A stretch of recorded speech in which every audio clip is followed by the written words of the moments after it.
Hello and welcome to this special edition where we cover the important macroeconomic numbers that are getting released. We have just got the CPI numbers for the month of May and the IIP numbers for the month of April. The CPI numbers, the combined index, May food price index is up 0.1% month on month. The May CPI combined food price inflation number is at 9.28. That's all we have by way of numbers. I'm just trying to access. The government has not released the April IIP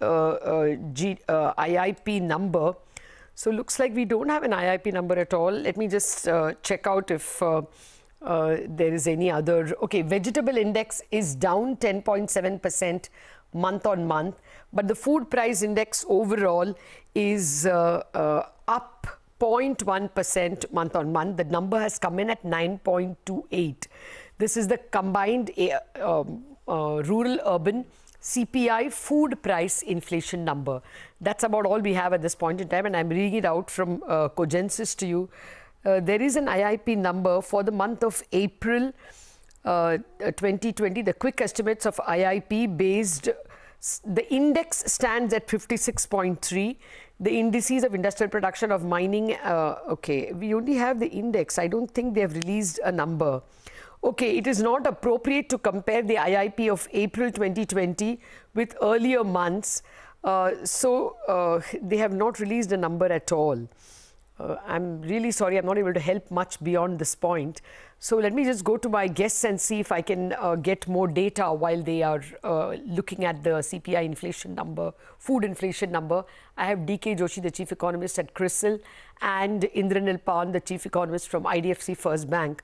Mr. Joshi, I really don't know what question to ask you because all we have is one May CPI number, food inflation number, which has come in at 9.28. I'll try and get you more details, but at the moment, does this look worse than what you anticipated? No, I think it's broadly in line in the sense that I think there is a wedge between wholesale inflation, food inflation, and consumer food inflation. Consumer food inflation is higher than wholesale because of disruptions. So I think that has continued into May, but this is not a likely scenario going ahead. I think I would expect the retail inflation also in food also to come down. And I think the data is really a weak point here. So it's very difficult to be conclusive. I think even the food data would be, I think I'm doubtful of how much coverage they would have got for even for food items. Oh, well, so it's really, I think you have to take it with a pinch of salt right now. Okay, but I would have expected that something by way of IIP number would be released. There is a series of index numbers that have been released, but looking at the index numbers, it's very difficult to come to any conclusion on whether it is higher or lower. And there is a statement from the April index numbers have been given for mining. It has come in at okay, 2019-20. April has come in, okay, 2021 at 78.3 compared to 107.8 last year, April. Likewise, manufacturing has come at 45.1 compared to 126.2 last year. And electricity has come in at 126 compared to 162.9 last year. The overall general IIP number the index number has come in at 56 compared to 126.5. And the CSO has said that it is not comparable. So 56 compared to 126.5. What do you make of that, Indranil Pan? 56 compared to 126 is almost a 50% negative number. But I think the critical issue, as even DK was pointing out, is the collection of the data. And that is possibly the reason why they have clearly indicated that it is not comparable. So I think these data challenges are expected to continue even for the next month as we sort of continue to see significant portions of the economy being under lockdown, and therefore most of the manufacturing had not been open. But this should resolve itself in a relatively better fashion in June is what we would expect. No, but Indranil, how will they make policy in that case? If you only have a CPI food number, which is again at 9.8, the mandate of the Monetary Policy Committee is 4%. Now, obviously, this is only food, and it is not even got some of all the ingredients of the food index. How do you make policy in a vacuum? It's not really a vacuum in the sense that if I look at the commodity price index globally, that's significantly much lower than the pre-COVID numbers. The oil prices are much lower, and from all expectations, the overall sort of demand perspective is so weak that you would obviously expect the food inflation to come down in a very significant way. The broad assumption from the food side is that the monsoons are really relatively going to be good, plus there is a significant amount of buffer stock that exists, which to a large extent would be able to contain any upward pressure in terms of the price.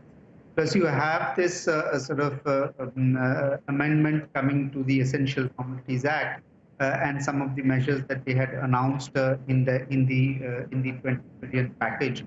Which basically should enable a more flattish trend in terms of the food prices and possibly to a certain extent on the lower side also. So the critical bet is mostly on the core inflation, which is expected to sort of move southwards from here on. Okay. And that's what the monetary policy is basing itself on. All right. Okay, I'll tell you something. Last time as well, we only got health in the services segment. And then we got some food items. The health index, actually the prices have gone up. For the month of April, they had fallen from 152 in March to 150.7. Health index had fallen, and that's why many of you economists had said that the core inflation is lower. But this time the health index has gone up from 150.7 to 153.2. So that would be a jump of about 1%, 150.7 to 153.2, about a little over 1% jump month on month. DK Joshi, would that be significant? Last time the health index fell month on month, but from April to May it has risen by about 1%. Well, I would treat it as margin of error, and I would not say that this is any conclusive evidence on whether it is going to move up or move down. I mean, this is as I think the data collection itself is weak at this juncture. So a few basis points here and there, I think, don't really tell you a story. And so I would be cautious in interpreting this as a direction in which this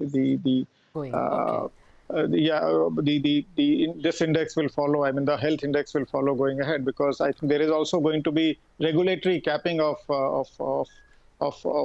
health expenditure. I mean, health prices in the health segment. But here prices have gone up, which is what surprised me. But yeah, I think we'll have to look at this a little more, in detail, because there are only index numbers that have gotten released. Samir Naranga, the chief economist at Bank of Baroda, is also with us. Samir, what would your thoughts be? The overall food inflation has come in at 9.8%. It is about 0.1% lower than in the month of April. That's all we have by way of concrete data. And in terms of, I told you that health has gone up from 150 to 153. And likewise, I think we've got one more number in housing, if I was not mistaken. Okay, housing is, it's flat at 155.6. That was the number last month as well, April. Any thoughts on whether we can derive anything at all from these numbers? No, so you're absolutely right. The food inflation number continues to remain on an elevated level, and it becomes a challenge from a monetary policy perspective given the weight of food in the overall index. However, I think the more pertinent thing to look at right now is the growth side, and that is where the issues are emerging. And there is a massive supply side shock. And in terms of the pricing, as you were speaking about core as well, you will see labor issues, availability of labor. And if you do read the anecdotal evidence, in places where labor is willing to come back, the prices for the same labor have gone up. And it's also in line with the government regulations of increasing the minimum prices for labor paid across the different states. And so all of those, the floor prices are likely to go up. Okay. So there may be some pressure from there, but demand side challenges will lead to lower inflation, particularly on the food side as we go ahead. Okay. All right. I agree with you that the Monetary Policy Committee will also take the view that you don't have price data because supplies are constrained and therefore not very reliable price data either. And on production, what we have is that the industrial output for April is down 56% from the month of March, from whatever little we have in terms of numbers. It's not a very reliable data, but I don't think policy will be made on the basis of this data. We'll leave it at that, since conclusive evidence cannot, conclusions cannot come from this. Thank you very much, DK Joshi, Indranil Pan and Samir Narang. The conclusion from the macro data is food inflation is up by 9.8%, but it is down month on month. It's up year on year. And the industrial output is down by 56% for the month of April compared to March. But that was to be expected. It is locked down. So we will only have to look at circumstantial data while making policy. That's it on the macroeconomic data. It was always expected to be skimpy. It has turned out to be skimpy. With that, I hand it over to you, Shireen, who is waiting by. She has a very special guest with her to discuss the current COVID-19 picture in India. Shireen?